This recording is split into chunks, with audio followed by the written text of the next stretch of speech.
الحمدللہ رب العالمین نحمدہ ونصلی علی رسولہ الکریم اما بعد فاعوذ باللہ من الشیطان الرجیم بسم اللہ الرحمن الرحیم یا ایہا الذین آمنوا کتب علیکم الصیام کما کتب علی الذین من قبلکم لعلکم تتقون آمنت باللہ صدق اللہ العلی العظیم و صدق رسولہ النبی الامین الکریم اما بعد اللہ رب العزت کی دی ہوئی خصوصی توفیق کی بدولت ایک مرتبہ پھر جمعۃ المبارک کی ان مبارک ساعتوں میں اللہ کا ذکر کرنے کے لیے، اس کی یاد کرنے کے لیے، اس کے دین کی باتیں سننے کے لیے، سنانے کے لیے، اور اللہ رب العزت کی بارگاہ عالیہ میں سرب سجود ہونے کے لیے ہم تمام اکٹھے ہو رہے ہیں۔ اللہ رب العزت سے دعا گو ہوں کہ ہم تمام کو یہاں آنا، بیٹھنا، کلام کرنا، کلام سننا اور اپنی بارگاہ عالیہ میں سرب سجود ہونا اللہ رب العزت قبول و مقبول فرمائے۔ یقیناً نہایت ہی خوشی کا موقع ہے کہ رمضان المبارک کا مہینہ ہمارے درمیان موجود ہے، اور یہ وہ عظیم مہینہ ہے کہ جس کی ہر گھڑی، ہر ساعت پر اللہ رب العزت کی رحمتوں کا نزول ہو رہا ہوتا ہے، اور جو لوگ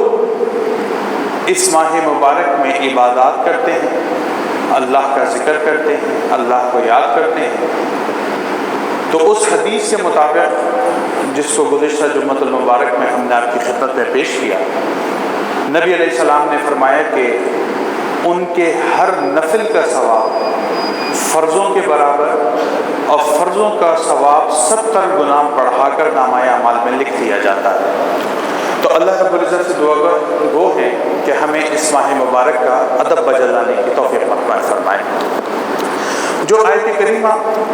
آج اس موضوع سے متعلقہ ہم نے آپ کی خدمت میں تلاوت کی ہے، سورۃ البقرہ ہے، آیت نمبر 183 ہے، اور رمضان شریف کے روزوں کے فرائض کے حوالے سے ایک کلیدی آیت ہے۔ اللہ رب العزت امت مسلمہ کو تعلیم بیان فرما رہے ہیں، تعلیم دے رہے ہیں، اور ساتھ میں دل جوئی بھی فرما رہے ہیں۔ پہلی چیز جو تعلیم سے متعلقہ ہے وہ یہ ہے کہ اللہ فرماتا ہے یا ایھا الذین آمنوا، اے لوگو جو ایمان لائے ہو، کتب علیکم الصیام، تم پر روزوں کو فرض کر دیا گیا ہے۔ اب یہ جو مخاطبت ہے یہ کفار سے نہیں ہے، یہ جو مخاطبت ہے یہ یہود و نصارہ سے نہیں ہے، یہ جو مخاطبت ہے یہ کسی ہندو یا مجوسی اور زرتشت مذہب سے تعلق رکھنے والے انسان سے نہیں ہے، بلکہ براہ راست میرا اور آپ کا رب وہ مجھ سے اور آپ سے مخاطبت فرما رہا ہے، اور مجھے اور آپ کو اہل ایمان سمجھتے ہوئے اور اہل ایمان قبول کرتے ہوئے مجھے اور آپ کو نصیحت کر رہا ہے۔ اس کا مطلب کیا ہوا؟ اس کا مطلب یہ ہوا کہ اب کوئی مرد ہے یا عورت ہے، امیر ہے یا غریب ہے، حاکم ہے یا محکوم ہے، تجارت کرتا ہے یا نوکری کرتا ہے، کسی جگہ پر کوئی ٹھیلا لگاتا ہے، ریڑھی لگاتا ہے، یا کوئی بہت بڑا کاروبار کرتا ہے، کوئی ساہوکار ہے یا اس کے علاوہ کسی اور دنیاوی حشمت، منصب، عزت اور عہدے کا آدمی ہے، اگر وہ خود کو اہل ایمان کہتا ہے تو اللہ فرماتا ہے کتب علیکم الصیام، تم پر روزوں کو فرض کر دیا گیا ہے۔ اب تمہارا جو بھی منصب دنیاوی اعتبار سے ہے، اگر تم یہ کہو کہ میں غریب ہوں، ریڑھی لگاتا ہوں، دھوپ کے اندر کام کرتا ہوں، یا نوکری کرتا ہوں تو گرمی میں آنا ہوتا ہے، جانا ہوتا ہے، یا دوسری طرف تم یہ کہتے پھرو کہ میں مالدار ہوں، الحمدللہ گھر میں کھانے کو بہت کچھ موجود ہے، مجھے بھوکا رہ کر وقت گزارنے کی کوئی ضرورت اور حاجت نہیں ہے، یا میرے دنیاوی امور اتنے زیادہ ہیں، میرے کام اتنے زیادہ ہیں، مصروفیات اتنی زیادہ ہیں، مشغولیات اتنی زیادہ ہیں کہ اگر میں بھوکا اور پیاسا رہ کر دن گزاروں تو میرے کاموں کے اوپر حرج آتا ہے، یہ ساری کی ساری لغویات اور بکواسات قرآن ان تمام کو رد کر دیتا ہے، اور صرف ایک جملہ کہتا ہے کہ یا ایھا الذین آمنو، اگر تم اہل ایمان ہو تو اب اپنی حکمتیں، اپنے فلسفے، اپنی سوچ، اپنے افکار، اپنے نظریات اور اپنے سارے لغو اور جھوٹے بہانے جو تمہارے اندر پیدا ہو رہے ہیں ان کی نفی کر دو، کیونکہ کتب علیکم الصیام، تمہارے اوپر روزوں کو فرض کر دیا گیا ہے۔ اب ہم معاشرے کے اندر اس طبقے کو بھی دیکھتے ہیں کہ جو اس ماہ مبارک کے اندر اس لیے روزہ نہیں رکھتے، میں اکثر اس بات کو آپ کی خدمت میں عرض کرتا ہوں کہ جی ہم سگریٹ نوشی کرتے ہیں ہمارا نشہ ٹوٹتا ہے، یا ہم تمباکو نوشی کرتے ہیں تو نشہ ٹوٹتا ہے، اور اس کا نتیجہ کیا ہوتا ہے کہ پھر موڈ خراب ہوتا ہے، جھگڑے ہوتے ہیں، لڑائیاں ہوتی ہیں، تو اس سے بہتر ہے کہ میں روزہ ہی نہیں رکھتا تاکہ میری یہ معاملات بگڑے نہیں اور گھر کا سکون وہ قائم و دائم رہے۔ اور ہم نے اس طبقے کو بھی معاشرے میں دیکھا ہے جو سڑکوں کے اوپر ذرا سی بات پر صرف اس بنیاد پر جھگڑ رہے ہوتے ہیں کہ ان کا آج روزہ ہے، تو ان میں بھی ایک بہت بڑا طبقہ ہے جو یہ کہتا ہے کہ ہم اسی لیے روزہ ہی نہیں رکھتے کہ معمولی باتوں پر پھر غصہ آتا ہے تو بہتر ہے کہ روزے سے اجتناب کیا جائے۔ اور وہ طبقہ بھی موجود ہے کہ جس کے بارے میں اکثر یہ عرض کرتا ہوں کہ گھر کی خواتین اس سے بیزار ہوتی ہیں کہ اس نے آج روزہ رکھ لیا تو یہ ہماری جان کا دشمن بن گیا۔ اور ابھی اسی رمضان میں 3 روز پہلے ہمارے ایک دوست ہیں، تو ان کے گھر سے مجھے خبر آئی کہ ان کی بچی نے کہا کہ ابھی پورا مہینہ بھگتنا ہے کیونکہ بابا نے روزہ رکھ لیا ہے۔ تو اب یہ جتنی کیفیات ہیں جو میں آپ کی خدمت میں عرض کر رہا ہوں، قرآن ان تمام کیفیات کو نفی کرتا ہے، ان کا رد کرتا ہے اور کہتا ہے کتب علیکم الصیام، تم پر روزوں کو فرض کر دیا گیا ہے۔ یہ تعلیم بھی ہے اور یہ حکم بھی ہے۔ اب اس کے اندر اپنی رائے کا اظہار، اپنی سوچ اور اپنے نظریے اور اپنی فکر اور اپنے افکار کا دخول وہ گویا اسلامی تعلیمات کے اندر تصرف کرنے کے مترادف ہے، جو کہ بندہ مومن کو دائرہ اسلام سے خارج بھی کر دیتا ہے اور اللہ کی رحمت اور ایمان سے محروم بھی کر دیتا ہے۔ تو پہلی چیز کہ روزہ فرض کر دیا گیا، اور اس تعلیم اور حکم کے بعد جو دل جوئی کی بات قرآن مجھے اور آپ کو بتا رہا ہے وہ یہ ہے کہ کما کتب علی الذین من قبلکم، کہ تم یہ نہیں سوچو کہ یہ مشقت والی عبادت، یہ سخت عبادت جس میں بھوکا اور پیاسا رہنا پڑتا ہے، یہ صرف تمہارے اوپر نافذ کی گئی ہے، بلکہ کما کتب علی الذین من قبلکم، تم سے پہلے جتنے اہل ایمان گزرے ہیں جنہوں نے اللہ کی توحید کا اقرار کیا اور جنہوں نے اپنے اپنے دور کے انبیاء کرام پر ایمان لے کر آئے، ان تمام امتوں کے اندر اس روزے کے تصور کو رکھا گیا اور ان تمام پر بھی روزوں کو فرض کیا گیا تھا۔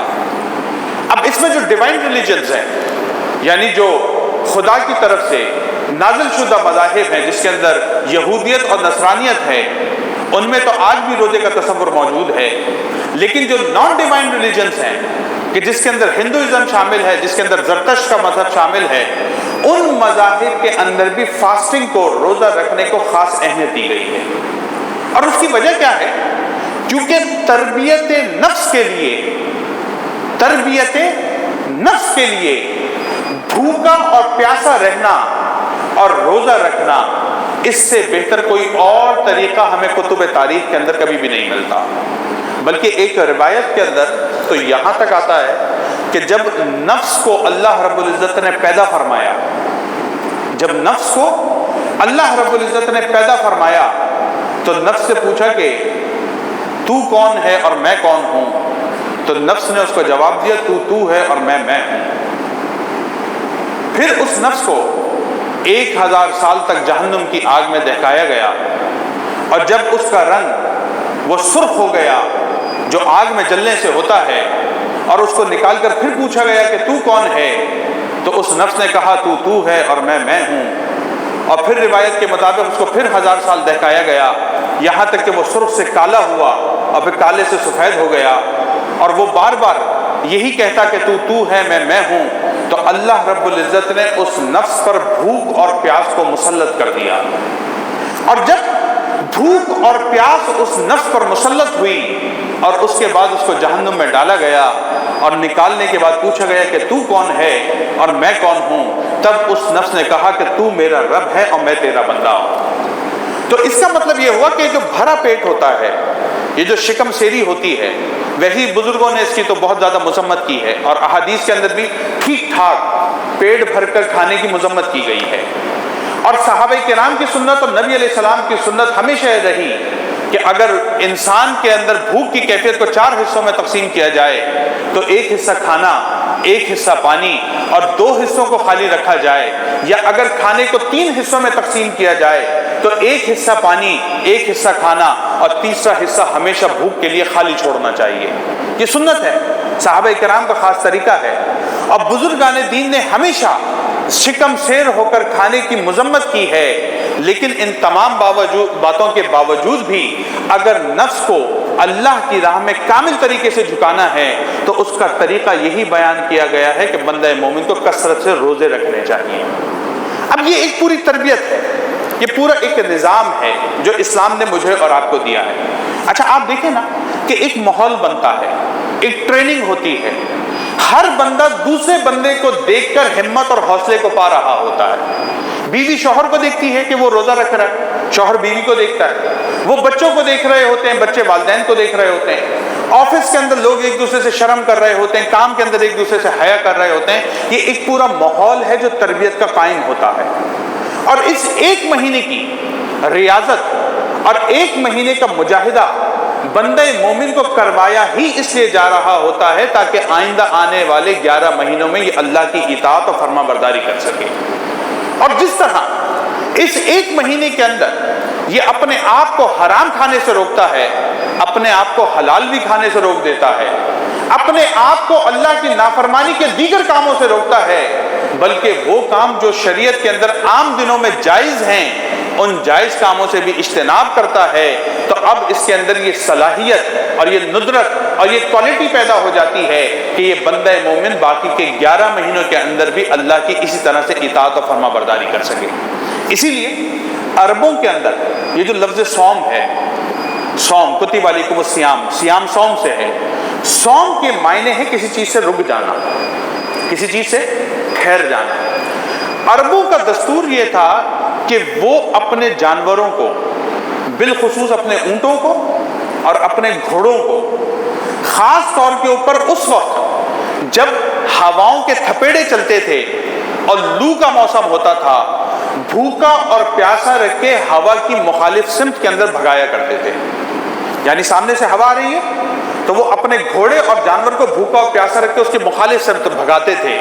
اور وہ گھوڑے اور اونٹ ہوا کے تھپیڑے کھاتے تھے، ان کے قدم اکھڑتے تھے، لیکن وہ ان کو اسی طرح بھگاتے تھے اور کہتے تھے یہ ان کی تربیت ہو رہی ہے کہ جب میدان جنگ ہوگا تو اس جنگ کے اندر ہو سکتا ہے کہ گھوڑے کو چارہ نہ ملے، ہو سکتا ہے گھوڑے کو پانی نہ ملے، ہو سکتا ہے گھوڑے کو آرام کا موقع میسر نہ آئے، تو ایسا نہ ہو یہ سست، کاہل اور بالکل ڈھیلا اور بزدل ہو کر بیٹھ جائے۔ اس کو اس لیے اس گرمی کے موسم میں بھگایا جاتا ہے، بھوکا اور پیاسا رکھ کے دوڑایا جاتا ہے تاکہ اس کی قوتیں اور اس کی صلاحیتوں میں نکھار پیدا ہو جائے اور یہ میدان جنگ کے اندر اپنے کردار کو احسن طریقے سے انجام دینے والا بن سکے۔ بالکل اسی طرح مومن کو بھوکا اور پیاسا رکھا جاتا ہے، یہ ایک ٹریننگ ہے ہر اس وقت کے لیے مجھے اور آپ کو تیار کرنے کی کہ جس کے اندر میرا اور آپ کا مقابلہ شیطان اور نفس کے ساتھ ہو رہا ہوتا ہے۔ کیونکہ عام زندگی میں ہمیں کئی مرتبہ موقع میسر آتا ہے کہ ہم کسی چیز کو حرام طریقے سے حاصل کر کے اس کو کھا لیں، کسی طریقے سے ہم سود کا کوئی کاروبار کر کے اس سے پیسے کما لیں، کوئی ایسا کام کرے کہ جس کے اندر رشوت، اس سے چند پیسے ہم کو حاصل ہو جائیں، یا معمولی سا جھوٹ بول کے کسی چیز کی قیمت کو کم اور زیادہ بیان کر کے ہم مزید نفع حاصل کر لیں، یہ جھوٹ بولنے کے موقع، دھوکہ دینے کے موقع، مال ہتھیانے کے موقع، سود اور رشوت کا مال کھانے کے موقع ہمیں زندگی میں بار بار ملتے ہیں۔ قرآن اور دین ہماری تربیت کرتا ہے رمضان کے مہینے میں کہ جس طرح تم حلال کھانے میں اپنا ہاتھ اس لیے روک رہے ہو کہ اللہ مجھے دیکھ رہا ہے، اسی طرح 11 مہینے میں حرام کھانے سے اس لیے بچو کہ اللہ تم کو دیکھ رہا ہے۔ اب یہ جو کیفیت ہے کہ 11 مہینے حرام کھانے سے بچنا ہے، اس کی ٹریننگ اس ماہ کے اندر ہو رہی ہے، تو اب ذرا سوچیں ان لوگوں کا احوال جس میں خود میں بھی شامل ہوں کہ جو کئی سالوں سے رمضان شریف کے روزے رکھتے ہیں لیکن ان کو یہ کیفیت میسر نہیں آتی کہ اپنے آپ کو حرام سے بچا سکیں اور اپنے آپ کو گناہ سے روک سکیں۔ ایک مشہور بات یہ کہی جاتی ہے کہ جس طرح پانی اس کی صفت ہے کہ وہ پیاس کو بجھاتا ہے، ایک بندہ پانی پی رہا ہے، ایک بندہ پانی کو استعمال کر رہا ہے، اس کی پیاس نہیں بجھتی بلکہ اس کے جسم کے اندر کچھ مسائل پیدا ہو جاتے ہیں اور ایک وقت آتا ہے اس کی موت واقع ہو جاتی ہے، تو کہنے والا یہی کہتا ہے اس نے پانی نہیں پیا، پانی کے اندر کچھ زہر وہر ملا ہوگا، اس نے زہر پیا ہوگا۔ اسی طرح کھانا ہے، غذا ہے، میں نے اور آپ نے بھوک مٹانے کے لیے کھانا کھایا لیکن ہمارا پیٹ خراب ہو گیا، ہماری طبیعت بگڑ گئی، ہمارے ساتھ ڈی ہائیڈریشن کی پرابلمز کھڑے ہو گئے، تو ہم کہیں گے یار یا تو یہ سڑا ہوا ہوگا یا باسی ہوگا یا اس میں کچھ اور غلاظت مل گئی ہوگی، ورنہ اس کا نتیجہ یہ نکلتا کہ میرا پیٹ بھرتا، مجھ میں قوت آتی، طاقت آتی ہے، تو سارا نظام بگڑ گیا۔ بالکل اسی طرح قرآن کہہ رہا ہے کتب علیکم الصیام، روزے تم پر فرض کیے گئے کما کتب علی الذین من قبلکم، جس طرح تم سے پہلے ساری امتوں پر فرض کیے گئے تھے۔ وجہ کیا ہے؟ فرمایا لعلکم تتقون، تاکہ تم لوگ محتاط زندگی گزارنے والے بندے بن سکو، تم اپنی زندگیوں کے اندر احتیاط کر سکو، تم اپنی زندگیوں میں حلال اور حرام کی تمیز کر سکو، تم اپنی زندگیوں کے اندر اللہ کے فرمان اور نافرمانی میں فرق کر سکو۔ میں نے اور آپ نے روزہ رکھا اور 11 مہینے حرام سے نہیں بچ سکے، میں نے اور آپ نے روزہ رکھا، ہم 11 مہینے حرام کھانے سے نہیں رک سکے، میں نے اور آپ نے روزہ رکھا، ہم 11 مہینے بدنظری سے نہیں بچ سکے، میں نے اور آپ نے روزہ رکھا اور 11 مہینے شہوات اور لذات کے اندر محو رہے، تو معذرت سے یہ عرض کروں گا پھر میں نے اور آپ نے روزہ نہیں رکھا، پھر کچھ اور رکھا ہوگا، کیونکہ روزے کی تو ڈیمانڈ یہ ہے، روزے کا تو تقاضا یہ ہے، روزے کا تو مقصد یہ ہے کہ میں اور آپ جب روزہ رکھیں تو متقی بن جائیں۔ میں نے اور آپ نے روزہ رکھا، متقی نہیں بنے، جھوٹ بولنے سے ہم باز نہیں آئے، رشوت کھانے سے ہم باز نہیں آئے، حرام کاری سے ہم باز نہیں آئے، بدکاریوں سے ہم باز نہیں آئے، شراب نوشی ہماری نہیں چھوٹی، رشوت کھانا ہم نے نہیں چھوڑا، سود کا لین دین ہم نے نہیں چھوڑا، اور ہیں پکے روزے دار۔ میرے بھائی، میرے دوست، اللہ کو ایسے روزے کی کوئی ضرورت نہیں ہے۔ حدیث رسول کے اندر نبی علیہ السلام نے واضح طور پہ کہا کہ ایک شخص وہ صبح سے شام تک روزے کی حالت میں رہے اور جھوٹ بولے،